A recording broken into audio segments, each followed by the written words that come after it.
OCD is like this monster that lurks in the shadows. It just can't survive in the present. It can't survive in the now.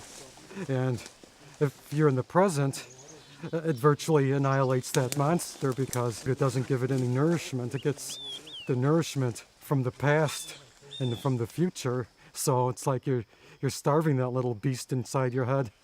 And caving, nature, hiking, it puts you in the present moment. And caving requires so much focus that I don't have time to think about my OCD, so it just goes into the back of my mind. It's still present, but it's like you're thinking more about staying alive, where you're going to put your next handhold or foothold, and it just keeps you in the now.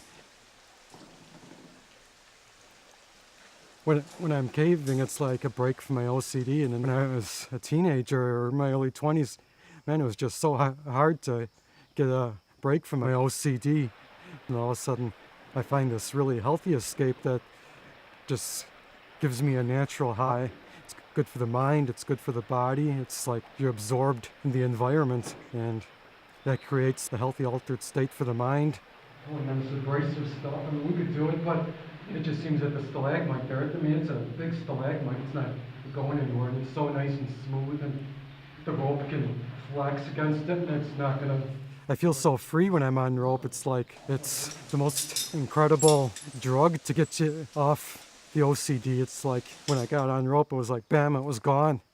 Get off the rope and it's back. And it's like the more dangerous, the more it keeps the OCD away. It's just so exhilarating to just be free from my OCD. It's like, oh, it's like taking a deep breath, and it's like feeling like an elephant getting off your chest. On rope, it's like caving just has this immediate effect of suppressing OCD, and medication doesn't do that. Medication is pretty hit and miss. It's 50% effective at its best for me. And caving is like 99.9% effective in combating OCD, because it's like teasing me right now. It's like popping in there. It's like, hello, I'm still there, remember me? It's like this little bully hiding in the cave behind me here, and say, don't forget me, I'm still here, and I'm going to follow you through the cave too. But the cave is like protecting me from that OCD bully, because I don't obsess about real danger. I obsess about irrational danger, and real fear isn't nearly as frightening as irrational fear. And that rational fear and anxiety is kind of cool. I mean, it's like you become an adrenaline junkie.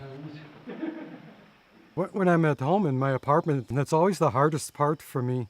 My OCD is more likely to spring up there than anywhere else because I'm alone in my apartment.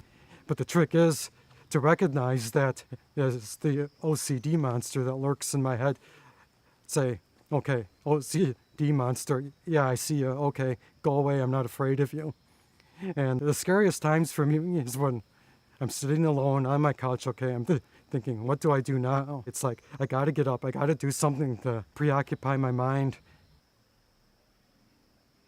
There's this thing called the 1 second rule. Don't let the obsession hang around in your head for any longer than 1 second, because if it hangs on for any longer than 1 second, it grips even harder. It's like the ticks in these woods. It gets on you and it burrows in, and it's really hard to get off you. It's like, come on, get away, get off me. And it'll just drag you down like quicksand if you let it hang on. There's lots of tools to manage the OCD, but it's like the nature in the wilderness is that big, heavy-duty tool. It's like the rock is your OCD, and you got the jackhammer. You can just crack that OCD and break it down into little bits and pieces where you can handle it. They should take everybody with the OCD and just put them in the wilderness. It'll drive it out of their head, and actually they did that to me when I was a kid. Okay, let's take them out to some remote wilderness area for a week and see how OCD survives then.